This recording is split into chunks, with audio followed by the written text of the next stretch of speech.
तुमसे दान मांगा, भैया दे दो कुछ, तुमने दे दिया 1000 रुपया।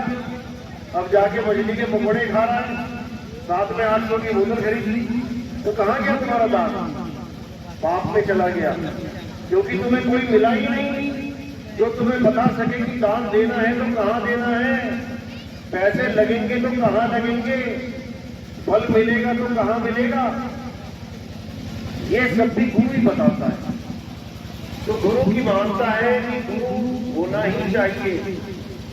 अब गुरु होना चाहिए ये तो समझ में आ गया, लेकिन गुरु कैसा होना चाहिए, अब ये सवाल खड़ा हो जाता है, क्योंकि दुनिया में गुरुओं की कोई कमी थोड़ी नहीं है।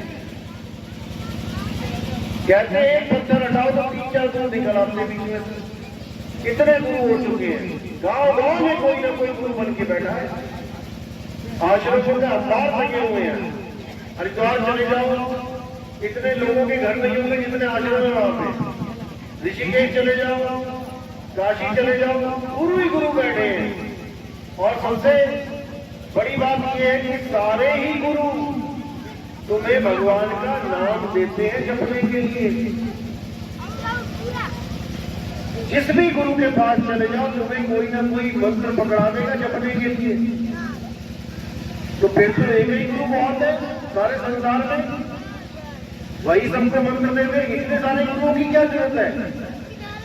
कोई कह रहा है राम राम जप लो, कोई कह रहा है श्याम श्याम जप लो, कोई कहता है हनुमान हनुमान जप लो। यानी हमें जिस प्रकार के भगवान की इच्छा है गुरु हमें वैसा ही नाम दे देता है। हम गुरु जी से कहते हैं गुरु जी हमें शंकर जी से प्रेम है, बेटा तुम ओम नमः शिवाय जप लो। कोई कहता है गुरु जी मैं राम जी की पूजा करता हूँ, बेटा तू राम राम जप ले। कोई कहे मैं हनुमान जी की पूजा करता हूँ, बेटा हनुमान चालीसा पढ़ दे। अरे ये सब तो मैं बिना गुरु के भी कर सकता हूँ। कौन सा शिव भगत ऐसा है जिसे ओम नमः शिवाय मंत्र का नाम नहीं पता? कौन सा राम भगवान का शिष्य ऐसा है, भगत ऐसा है जिसको राम राम का नाम नहीं पता? कौन सा कृष्ण जी का भगत ऐसा है जिसको कृष्ण जी का नाम नहीं पता? ये नाम तो बिना गुरु धारण किए भी पता है हमें। और अगर नाम जपने से भगवान मिलेगा तो बिना गुरु के नाम जप लेंगे, तब भी भगवान ही मिलेगा, शैतान थोड़ी नहीं मिल जाएगा। तो फिर गुरु की जरूरत क्या है जब वही नाम मुझे पहले से पता है? हरे कृष्णा हरे कृष्णा ओम नमः शिवाय। तो गुरु की क्या जरूरत है? ठीक हो सुबह से लेके रात तक गुरु ही गुरु, गुरु ही गुरु। और क्या बता रहे हैं जो तुम्हें पता है? कौन सा राम कथा करने वाला गुरु कोई नई बात बता रहा है? वही कहानी सुना रहा है तुम्हें जो तुम बचपन से सुनते आ रहे हो। वही कृष्ण जी की लीला तुम्हें बार बार सुनाई जा रही है जो तुम सुनते आ रहे हो। टीवी में भी देख लिया तुमने, महाभारत देख लिया, हरे कृष्णा देख लिया, रामायण देख ली, सब कुछ तो देख लिया। जो बातें तुम्हें पता है वही तुम्हें हारमोनियम की तार के साथ, राग के साथ सुनाई जा रही है। नया क्या कर दिया इन गुरुओं ने? और हम भी लगे हुए हैं। गुरु का मतलब समझो पहले, गुरु क्या देता है?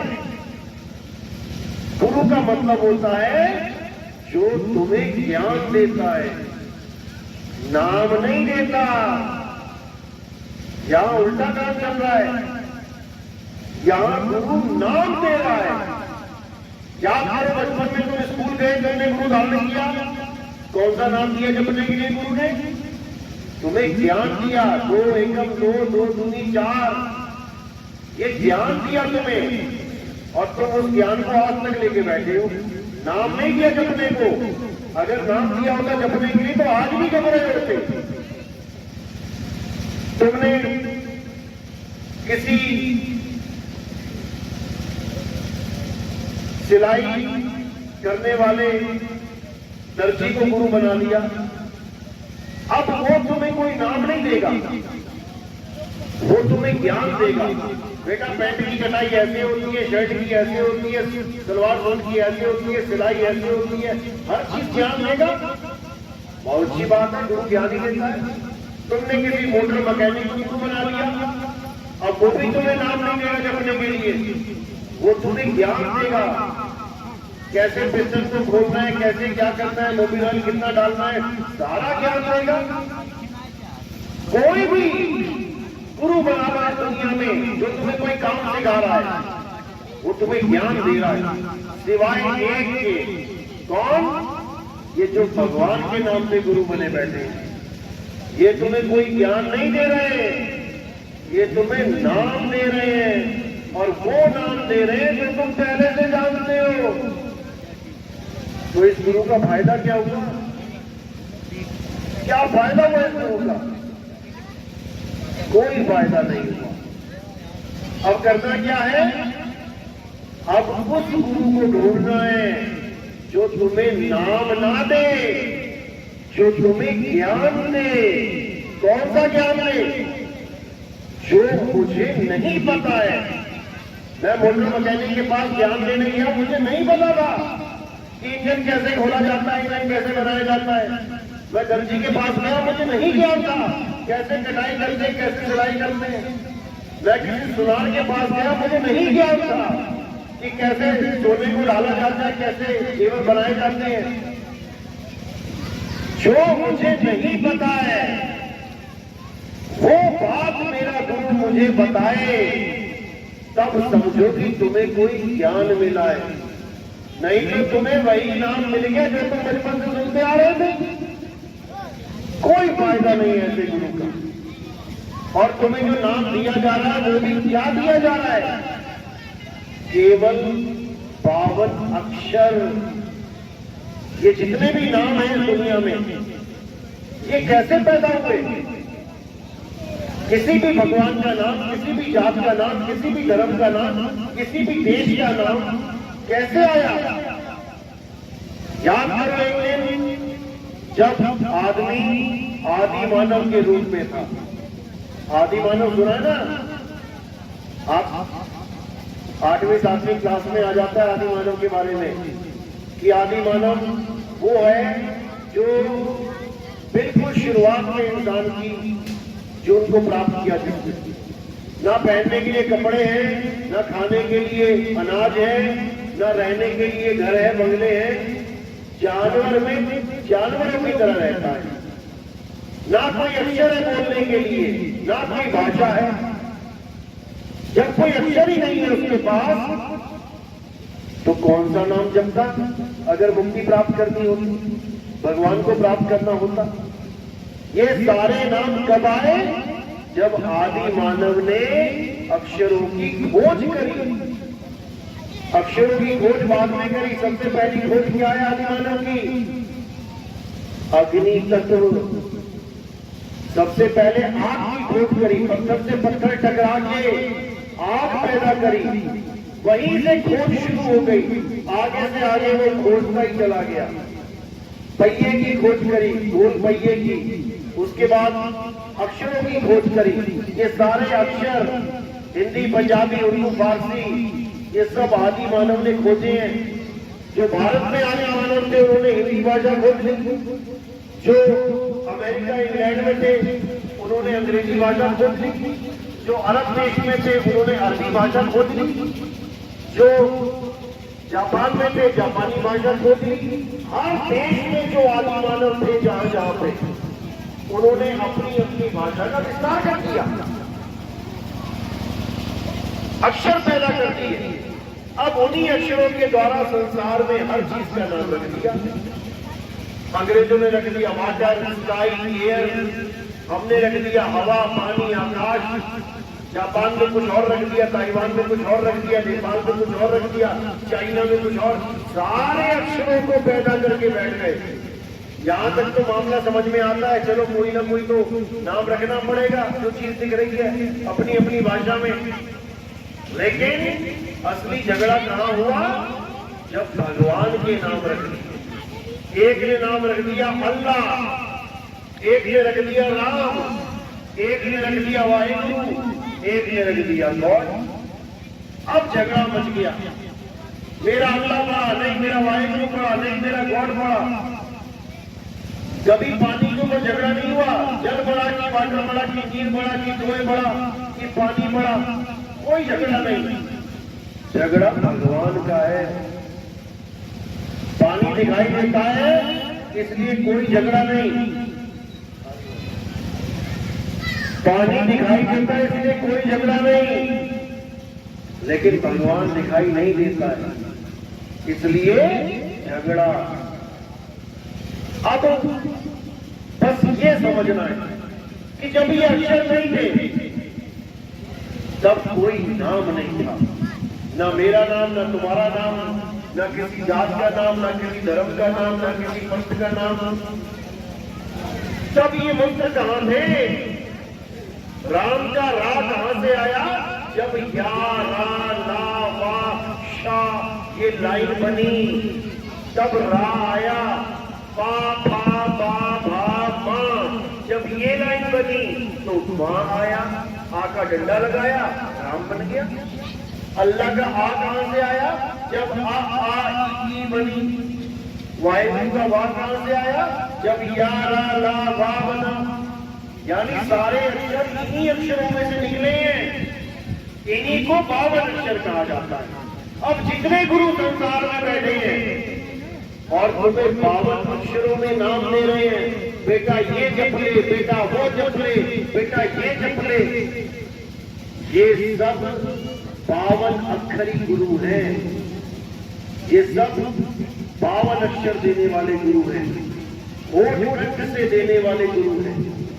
और कबीर साहब क्या कह रहे हैं? 52 अक्षर जीव आधारा, आदि अक्षर जीव व्यासे न्यारा, वाही को सत सिमरण कहिए, सिमर सिमर कर उतरो पारा। कबीर साहब समझा रहे हैं कि ये जीव का खेल है भाई। कोई अल्लाह कर रहा है, कोई राम राम कर रहा है, कोई वाहिगुरु वाहिगुरु कर रहा है, सब जीव का खेल है। अगर हमारी जीव ना होती या किसी की जीव कट जाए, अब कौन सा नाम लेगा भगवान का? यानी जीव नहीं तो नाम नहीं, यानी भगवान का नाम भी खत्म हो जाएगा जीव नहीं तो। ऐसा नहीं है। कबीर साहब कह रहे हैं होठ कंठ लागे नहीं। जो सच्चा नाम है परमात्मा का, उसमें होठ और कंठ लगते ही नहीं है। होठ कंठ वैसे जो दर्शक मीडिया पर देखे नहीं चार और गुप्त वस्तु को छोड़ है, जो असली गुरु है वो तुम्हें ये होठ कंठ जीव से निकलने वाले नाम नहीं देता, वो इन नामों को छुड़ा देता है। अगर तुम जप भी रहे हो किसी गुरु से नाम लेके, कोई 5 नाम जप रहा है, ज्योत निरंजन ओंकार रारंकार सोहम सतनाम, कोई 7 नाम जप रहा है, ओम कलियम हरियम शरियम सोहम सत्यम, कोई 3 नाम जप रहा है, सत्संग शिव राम, कोई 7 में नाम जप रहा है, सोहम सोहम सोहम। ये सारे नाम सच्चा गुरु छुपा देता है, नहीं जपना कुछ। भगवान को पाने में नहीं, भगवान को ना पाने में सबसे बड़ा कारण है नाम जाप।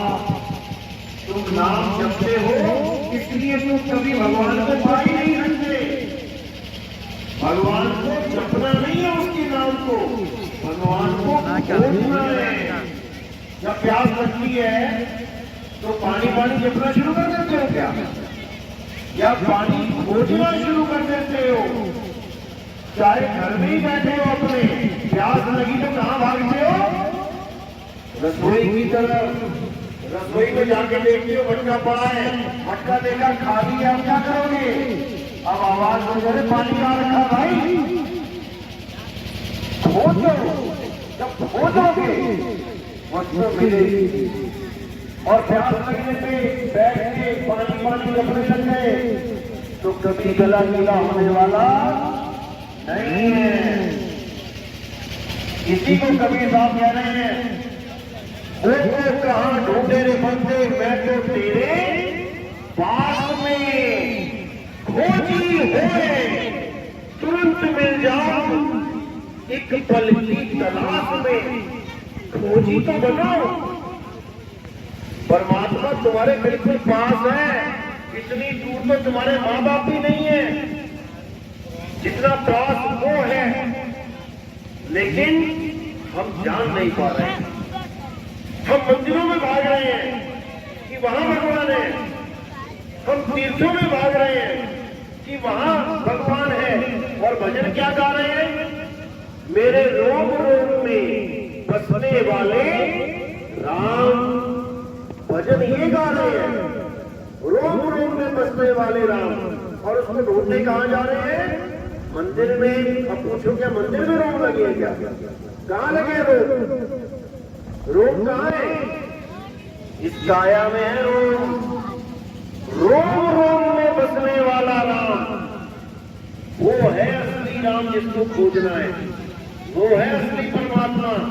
मंदिर में तो केवल उसका सांकेतिक ज्ञान यानी एक मूर्ति रखी गई है।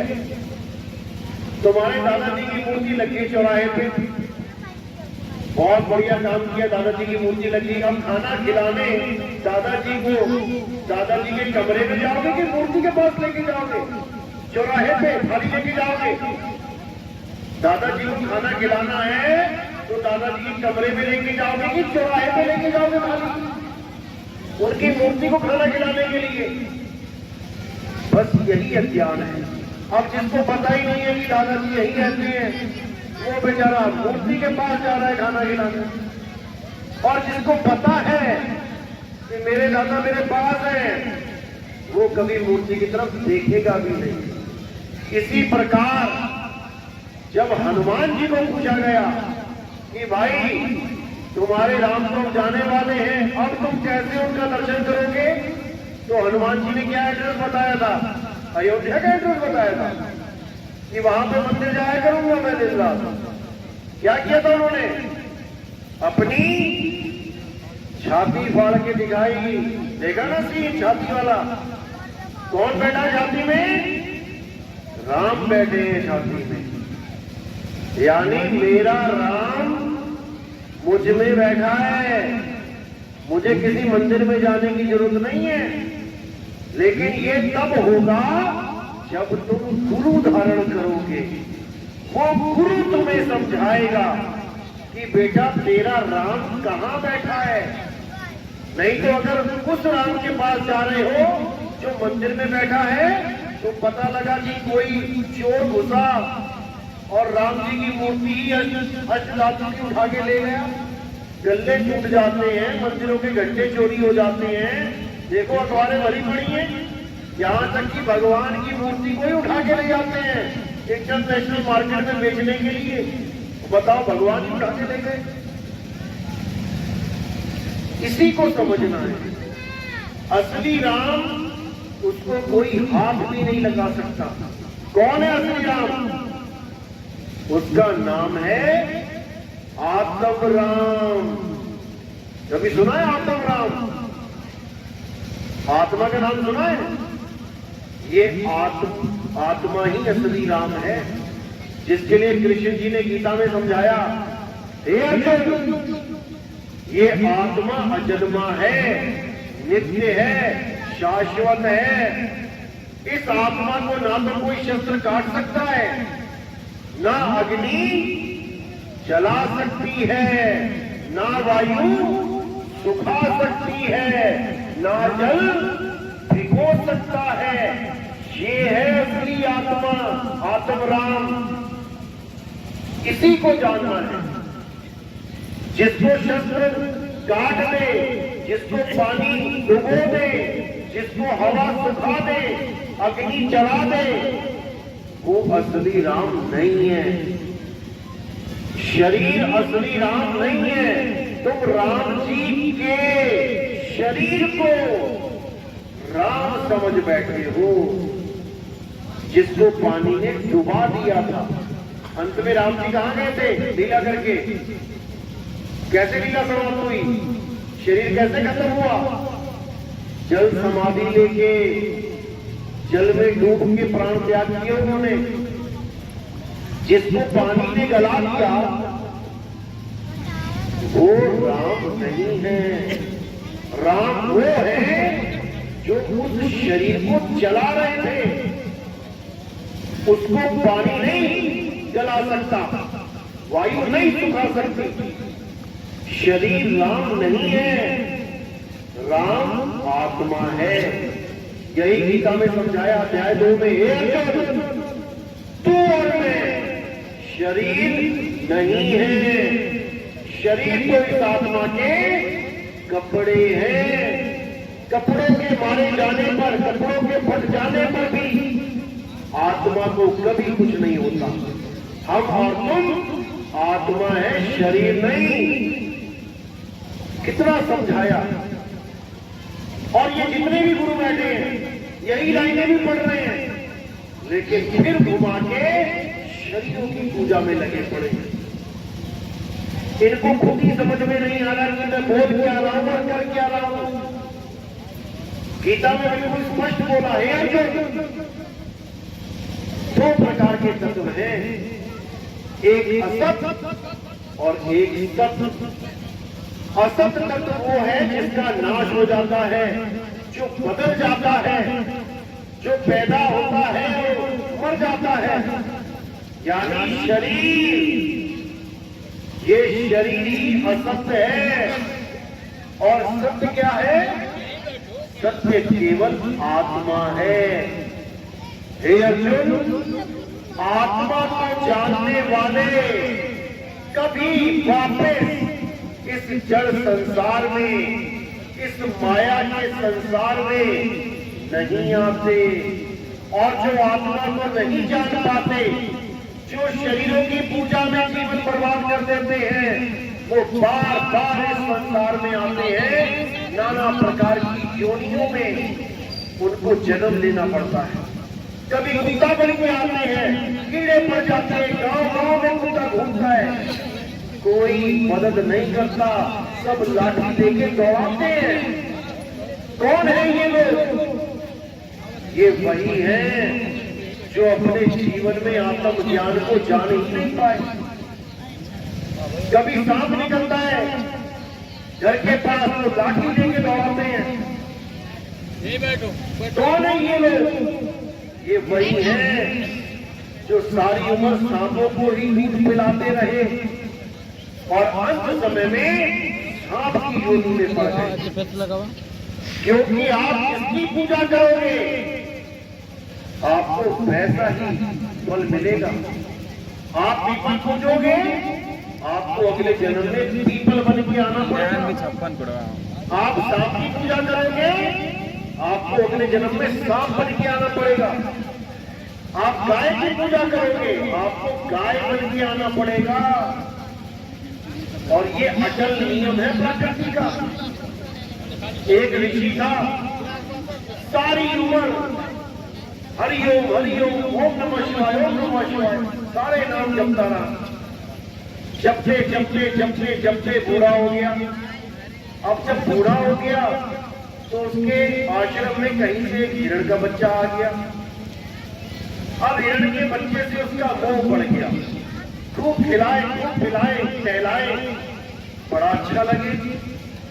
इतना मोह पड़ गया कि सुबह शाम दिन रात हिरण के बच्चे को ही याद कर रहा है।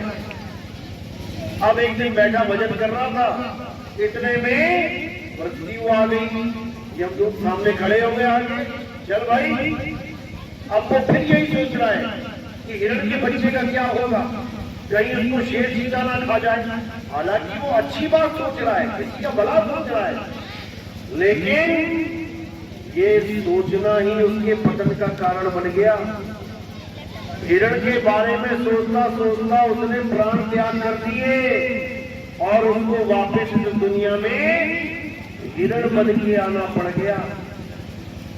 अब भाग रहा है शेरों के आगे और रो रहा है, उस समय को धिक्कार रहा है कि मैंने किसके लिए अपना जितना प्यार था, प्रेम था, उड़ेल दिया।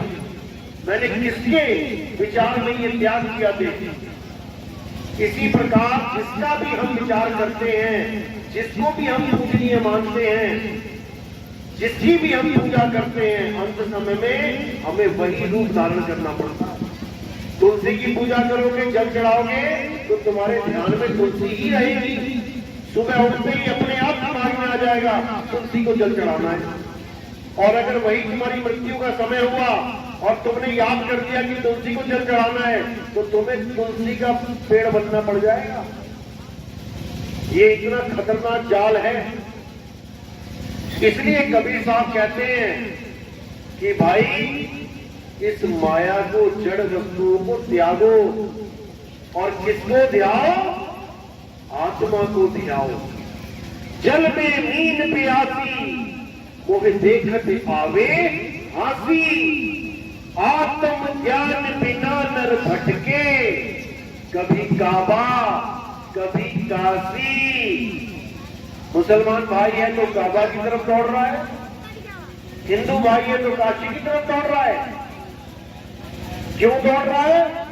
कि मैं भगत का होऊंगा, मैं भगवान के दर्शन करके आऊंगा। और कबीर साहब की नजरों में क्या है? वो कह रहे हैं भटके, कि तुम भगवान के पास नहीं जा रहे हो, बल्कि तुम भटक जा रहे हो। तुम भटक गए। वो भगवान अल्लाह वाहिद गॉड कहीं बाहर नहीं है, वो तुम्हारे पास है। वो को कहा ढूंढ रे बंदे, मैं तो तेरे पास में। ना मंदिर में, ना मस्जिद में, ना काबे कैलाश में, ना मैं छप में, ना मैं तप में, ना एकांत निवास में। खोजी होए तुरंत मिल जाऊं, एक पल की तलाश में। और कहे कबीर सुनो भाई साधो, मैं तो हूं विश्वास में। विश्वास में परमात्मा है। अब कोई कहे मैं तो पत्थर पे विश्वास करके बैठा हूं कि पत्थर में भगवान है, तो वो विश्वास नहीं है, वो अंधविश्वास है। विश्वास उसको कहते हैं जब मैं परख लेता हूं। जैसे किसी का कोई नौकर है, उसने उसको 10 लाख रुपए दे दिए दुकान पे कि जा बेटा बैंक में जमा करके आ। अब तो दूसरा आदमी बैठा है वहां पे, वो क्या बोल रहा है? अरे भाई 10 लाख रुपए दे दिए तूने इसको, लेके भाग जाए। तब बंदा क्या बोल रहा है? नहीं नहीं नहीं नहीं, मुझे इसमें पूरा विश्वास है। ये विश्वास कैसे हुआ? परख करने के बाद। पहले उसने 1000 का नोट दिया, बेटा इसको जमा कराना, वो जमा करके आ गया। फिर उसको 10,000 रुपए दिए, बेटा 10,000 रुपए जमा कराना, वो जाके फिर जमा करके आ गया। फिर उसको 50,000 दिए, लाख रुपए दिया, 70,000 दिया, 2 लाख रुपए दिए, हर बार वो जमा करके आ रहा है। अब उसने उसको परख लिया कि ये बंदा बिल्कुल जेन्युइन बंदा है, ये बंदा विश्वास पात्र है। अब तो उसको 10 लाख भी दे रहा है, तब भी उसको कोई दिक्कत नहीं है, क्योंकि परख लिया। लेकिन क्या तुमने परखा कि जिस भगवान की तुम पूजा कर रहे हो वो मुझे बचा सकता है कि नहीं? कैसे परखेंगे? कोई भी किसी भी भगवान की पूजा करता है, चाहे मानो कबीरपंथी कबीर साहब की मूर्ति की पूजा करते हैं। कबीर साहब ने बिल्कुल मना किया मूर्ति पूजा करने को। पाथर पूजे हरि मिले तो मैं पूजूं पहाड़, और वासे ये चाकी भली जो पीस खाए संसार। कबीर साहब कहते हैं पत्थर पूछ के परमात्मा नहीं मिल सकता, क्योंकि पत्थर जड़ है। पत्थर किसी का कल्याण नहीं कर सकता। कबीर साहब की मूर्ति बना ली पत्थर की कबीरपंथियों ने, अब उसकी पूजा कर रहे हैं भगवान मान के। तो मैंने ये बोला, मैंने कहा उस मूर्ति को तुम एक बार टेढ़ा कर दो, लेटा दो, और मूर्ति के आगे सारे भगत खड़े हो जाओ और बोलो कि भगवान जिस दिन तुम अपने आप सीधे हो गए, उस दिन से मैं तुम्हारी पूजा करूंगा। तो कब होगी मूर्ति सीधी? कितने घंटे में हो जाएगी? होगी? कितने दिन में हो जाएगी? कितने साल में हो जाएगी? इस जन्म में हो जाएगी? नहीं होगी। तुम उस भगवान की पूजा कर रहे हो जो टेढ़ा से सीधा नहीं हो पा रहा है। और कबीर साहब उस भगवान की पूजा करवाते हैं जिसकी वजह से तुम टेढ़े से सीधे होते हो। एक बच्चे को लेटा दो, एक मूर्ति को लेटा दो, मूर्ति को बोलो सीधा हो जा, और एक बच्चे को बोलो बच्चा सीधा हो जा, कौन सीधा होगा? एक बच्चा सीधा हो जाएगा। अब जो ताकत उस बच्चे को सीधा करने में मदद कर रही है वो है राम, वो मूर्ति राम नहीं है जो टेढ़ी से सीधा भी नहीं हो पाई। तभी तो मंदिर लूट लिए जाते हैं। तुम्हारे सामने कोई चोर लूट सकता है तुम्हारे घर को? चोर भी ये देखेगा कि घर वाला घर में ना हो, बाहर ताला लगा हो, तब जाके वो कहीं से खिड़की में से घुसेगा। लेकिन जितने मंदिर लूटे गए भगवान सामने खड़े थे, भगवान सामने खड़े थे, भगवान के सामने ही लूट लिया गया मंदिर। अब बताओ, और अगर तुम वहां खड़े होते, तुम मंदिर में खड़े हो, कोई गल्ला निकाल के लेके जा रहा है, तुम जाने दोगे क्या? नहीं जाने दोगे। तो भगवान कहाँ है? मूर्ति में या तुम्हारे अंदर? तुम्हारे अंदर है।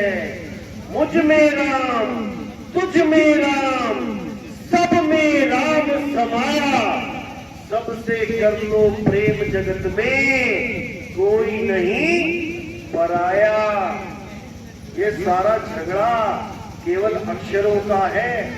मुसलमान कह रहा है मैं तो अल्लाह अकबर बोलूंगा, हिंदू कह रहा है मैं तो राम राम बोलूंगा, सिख कह रहा है मैं तो वाहिगुरु वाहिगुरु जपूंगा, और ईसाई कह रहा है मैं गॉड गॉड करूंगा। झगड़ा केवल नामों का है, और ये झगड़ा कभी शांत हो ही नहीं सकता। कितने साल हो गए, कितने हजार साल हो गए, आज तक हिंदू मुसलमान सिख ईसाई एक नहीं हो पाए। क्यों नहीं हो पाए? क्योंकि ये सारे अक्षरों के पीछे लगे हुए हैं। अक्षरों को छोड़ो और आत्मा को जानो, आत्म ज्ञान को जानो। किसके पास आत्मा नहीं है? आप लोग यहाँ आए हो, आत्मा साथ लेके आए हो ना, घर तो नहीं छोड़ा है। सब अपनी अपनी आत्मा लेके आए हो, लेकिन किसी को आत्मा का ज्ञान ही नहीं है। हिंदू के पास भी आत्मा है, मुसलमान के पास भी आत्मा है, सिख के पास भी आत्मा है, और ईसाई के पास भी आत्मा है। लेकिन चारों को उस आत्मा का ज्ञान ही नहीं है। इसीलिए कबीर साहब कह रहे हैं आत्म ज्ञान बिना नर भटके, कभी काबा कभी काशी, चारों ही धर्म भटक रहे हैं। और ये चारों एक कब होंगे? जब एक आत्म देव को जान लेंगे, तब ये चारों एक हो जाएंगे। इनको पता लग जाएगा जिसको मैं अल्लाह कह रहा हूं अरे वो राम है वही है, जिसको मैं गॉड कह रहा हूं ये वाहिगुरु वही है। सारा झगड़ा खत्म हो जाएगा।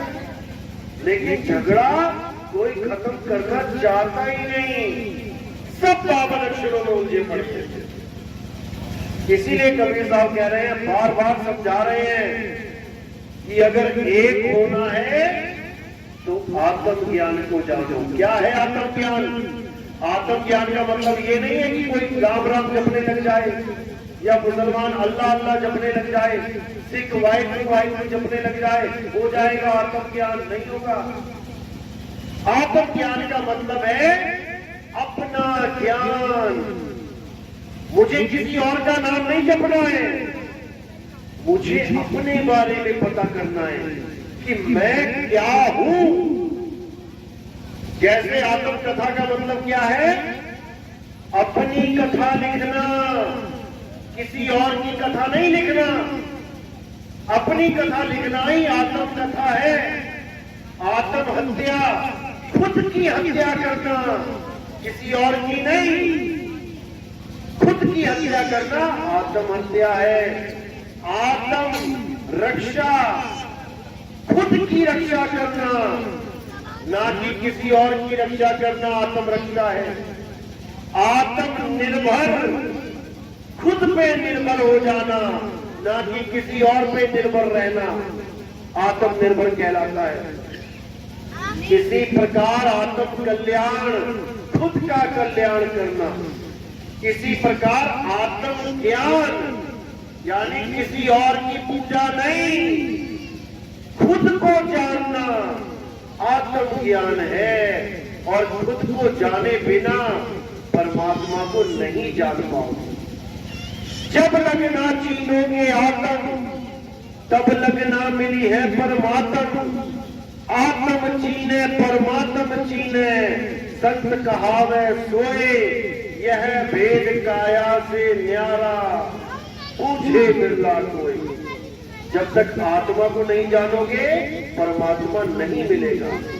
जब तक दूध तक नहीं पहुंचोगे तब तक घी नहीं मिलेगा।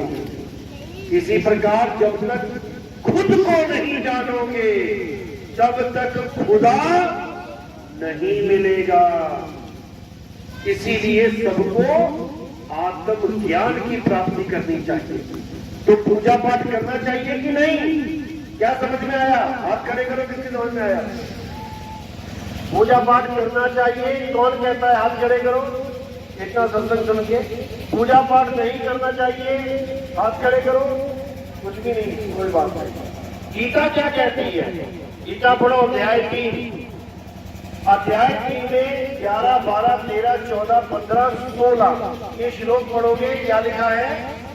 जो लोग देवताओं की पूजा नहीं करते, जो लोग वेदों के अनुसार यज्ञ नहीं करते, वो पापी हैं, उनको पाप लगेगा। जो प्रसाद का भोजन ग्रहण नहीं करते उनको पाप लगेगा। लेकिन लग गया क्यों? क्योंकि हम भी नहीं करते। ना हम कोई वेद पढ़ते हैं, ना हम कोई पूजा पाठ करते हैं, ना हम कभी मंदिर जाते हैं, ना हम मंदिर का प्रसाद खाते हैं, ना हम देवताओं की पूजा करते हैं। फिर तो हम भी पापी हो गए। अब गीता समझा रही है कि लेकिन जो व्यक्ति अपनी आत्मा में रमण करता है, जो व्यक्ति अपनी आत्मा में संतुष्ट है, जो व्यक्ति आत्म ज्ञान में तृप्त है, उनके लिए कोई धार्मिक कर्म कर्तव्य लागू ही नहीं होता। यानी अगर वो सारी उम्र मंदिर ना जाए, वो पूजा पाठ ना करे, वो मुसलमान है तो सारी उम्र मस्जिद ना जाए, वो कलमा ना पढ़े, वो 5 टाइम की नमाज ना पढ़े, कोई सिख है वो सारी उम्र गुरुद्वारे ना जाए, कोई ईसाई है वो सारी उम्र चर्च ना जाए, लेकिन अगर उसने आत्म ज्ञान को प्राप्त कर लिया है तो उसके ऊपर कोई कर्मदंड लागू ही नहीं होता। उसको इतना भी पाप नहीं लगने वाला। ये अध्याय 3 17वां श्लोक है। आप गूगल पे भी सर्च करोगे, अध्याय 3 17वां श्लोक सामने आ जाएगा। पढ़ो क्या लिखा है। अब 18वें श्लोक में क्या बोला अध्याय 3 में? कि जो आत्म ज्ञान में रमण करते हैं, आत्म स्वरूप को प्राप्त करते हैं, वो अन्य किसी जीव पर निर्भर नहीं रह जाते। यानी अब उसका कल्याण करने के लिए कोई और नहीं आएगा, वो स्वयं ही अपना कल्याण कर देगा, क्योंकि उसने उसको जान लिया है जो सब में रमता राम है। अब ये ज्ञान होगा कहां से आत्मा का? उसके लिए क्या बोला? 34वां श्लोक उसमें बिल्कुल क्लियर बोला है। कई लोग कहते हैं हमें भगवान की पूजा करनी है, गुरु से क्या मतलब? गुरु धारण करना कोई जरूरी नहीं है।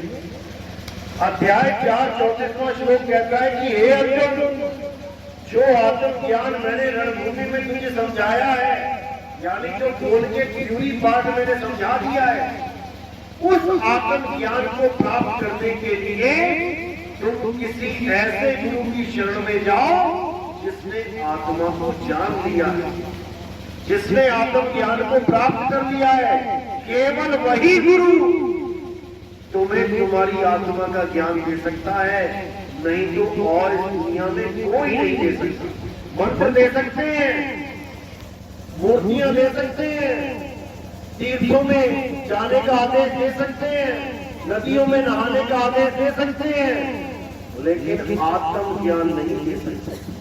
और जब तक तुम्हें आत्म ज्ञान नहीं होगा, किसी का कल्याण होने वाला नहीं है। अब कई लोग ये मान के बैठे, हम तो गंगा जी स्नान कर लेते हैं साल में एक बार, सारे पाप धुल जाते हैं, हमें तो मुक्ति मिल जाएगी। बड़ी सोचने वाली बात है। अब एक चोर था, उसने क्या किया, चोरी करी, सीसीटीवी कैमरा में आ गया, चोरी करके गया घर, दौड़ के गया गंगा जी में नहा के आ गया। अब सीसीटीवी कैमरा में आ गया तो पकड़ा गया। अब जज के सामने खड़ा, जज पंडित जी है, जज मिश्रा जी है। अब वो जज के सामने कह रहा है कि महाराज मैं तो गंगा स्नान करके आया हूँ, मेरे तो सारे कर्म फल धुल गए हैं, सारे पाप मेरे धुल गए हैं, मुझे सजा नहीं हो सकती। होगी कि नहीं होगी? कोई बंदा कत्ल करके और गंगा में डुबकी मार के जज के सामने बोले कि मैं तो गंगा जी में स्नान करके आ गया, मेरा तो पाप हट गया, सजा होगी कि नहीं होगी? होगी। तो फिर गंगा ने कहां पाप काटा? अगर पाप काट दिया होता तो उसमें सजा होने का मतलब ही नहीं है। अरे तुम्हारे पाप छोड़ो, जो गंगा पुत्र भीष्म पितामह है, गंगा जी के अपने पुत्र, जब उनको तीरों से छेद के लेटा दिया गया, तब क्या हुआ? तब भीष्म पितामह ने अपने 100 जन्म याद किए, 100 जन्म तक एक भी पाप नहीं किया था उन्होंने। बड़ी चिंता में पड़ गए, हैरानी में कि ये मुझे कौन से कर्मों का फल मिल रहा है। 100 जन्म तक मैंने एक चीटी तक नहीं मारी। जब कृष्ण जी को याद किया, जब कृष्ण जी आए तो उन्होंने बोला कि ये कौन से कर्म का फल मिल रहा है मुझे। तब उन्होंने कहा कि भाई तू 100 जन्म देख रहा है, 101वां जन्म देख। जब तू एक राजा था, रथ में जा रहा था, सामने से एक सांप गुजरा, सांप को देख के घोड़ा खड़ा हो गया, आगे न बढ़ पाए और सांप भी रास्ते में खड़ा हो गया। तब तुम उठे, तुमने तलवार से उस सांप को उठा के जब फेंका रास्ता क्लियर करने के लिए, तब तुमने पलट के एक बार भी सांप को नहीं देखा कि मैंने उसे फेंका कहां है, और तुम सीधे चले गए। तुमने मारा नहीं सांप को, तुमने केवल उठा के फेंका। लेकिन सांप कहां जाके गिरा? कांटों की झाड़ियों में, और इतने कांटे लग गए उस सांप को, इतने कांटे लग गए कि कांटों पे ही पड़ा पड़ा पड़ा पड़ा पड़ा सूख के मर गया। उन्हीं कांटों का फल ये तुझे तीरों के रूप में मिल रहा है। कितने तीर तेरे अंदर छेदे गए हैं, इतने ही कांटे उस सांप को चुभे थे, उसका फल तुझे भुगतना पड़ रहा है। सोचो, 101वां जन्म, उसका फल इतना खतरनाक है। हमारे सोचो कितने कर्म है, कितनी बार हमने जानवरों को मारा, बकरियों को काट दिया, मुर्गियों को मार दिया। कहां तुम भुगतोगे जाके? तुम्हारी ऐसी दुर्गति होगी कि तुम्हारी हालत खराब हो जाएगी। लेकिन ये सब तब खत्म हो सकता है अगर तुम आत्म ज्ञान को जान लो, क्योंकि यमदूत तो पकड़ेंगे आके, यमदूत पकड़ेंगे तुम्हें आके। कब नहीं पकड़ पाएंगे? जब तुम स्वयं आत्मा हो जाओगे, क्योंकि आत्मा को ना तो कोई शस्त्र काट सकता है, ना अग्नि जला सकती है, ना वायु सुखा सकती है, ना जल भिगो सकता है। तो यमदूत कहां से पकड़ेगा? यमदूत कहां से तुम्हें नरकों की आग में डालेगा, जब आग तुम्हें छू ही नहीं पाएगी। बस तुमने ये फार्मूला अपनाना है। शरीर छोड़ने से पहले पहले आत्मा का ज्ञान प्राप्त कर देना है। और आत्मा तुम ऑलरेडी हो। मारे इसलिए जा रहे हो क्योंकि अपने आप को शरीर मान बैठे हो। मैं आदमी, मैं औरत, मैं बच्चा, मैं बूढ़ा। अरे तुम आदमी, औरत, बच्चा, बूढ़ा नहीं हो, तुम आत्मा हो। तुम तो इस आदमी, औरत, बच्चा, बूढ़ा शरीर को चला रहे हो। एक दिन इसी को छोड़ के चले जाओगे। इसलिए अपने आप को पहचानो कि तुम क्या हो। और जब तुम जान जाओगे कि मैं आत्मा हूं, तो तुम्हारे अंदर ही परमात्मा छुपा हुआ है। याद रखना इस बात को। जीव तिल माही तेल है, जीव जगमग में आग, और तेरा साईं तुझ में है। जाग सके तो जाग, तेरा साईं तुझ में है। ये बाहर के मंदिर मस्जिदों में नहीं है, ये तो तुमने बनाए हैं। तुमने बनाए हैं, एक दिन टूट जाएंगे, पुराने हो जाएंगे। उसको जानो जो कभी टूट नहीं सकता, पुराना नहीं हो सकता। वो आत्मा है, और ये आत्मा ही सनातन है। कोई शरीर सनातन नहीं है जो पैदा हुआ और मर गया।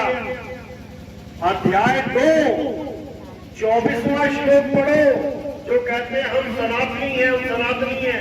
और पूजा किसकी कर रहे हैं? शनिदेव की। पूजा किसकी कर रहे हैं? हनुमान जी की। पूजा किसकी कर रहे हैं? राम जी की। पूजा किसकी कर रहे हैं? विष्णु जी की। वो कह रहे हैं हम सनातनी हैं। सनातनी का तो मतलब भी नहीं पता उन्हें। सनातनी का मतलब कहां लिखा है? गीता में अध्याय 2 24वां श्लोक पढ़ो।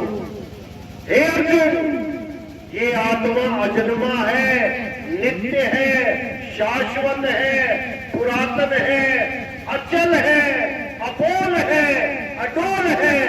यही सत्य सनातन है। ये आत्मा ही सत्य सनातन है। और आत्मज्ञानी ही असली सनातनी है। शरीरों की पूजा करने वाले सनातनी नहीं होते। ये गीता का ज्ञान है, इस ज्ञान को कोई काट नहीं सकता। लेकिन लोग नहीं समझ पा रहे हैं, इसलिए ये झगड़े मचे हुए हैं।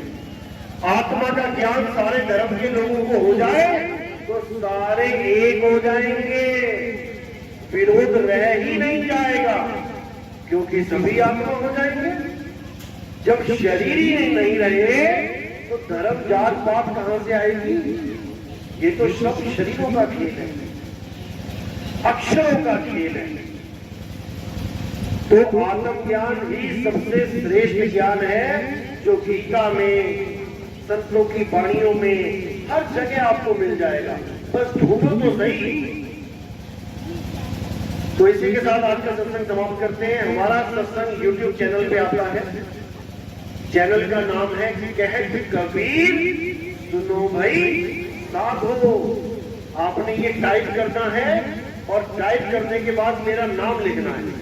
मेरा नाम है नितिन दास। जब आप नितिन दास लिखोगे साथ में, तो बिल्कुल सामने चैनल आ जाएगा। कबीर साहब की पीली सी फोटो होगी। उस चैनल को आपने सब्सक्राइब करना है।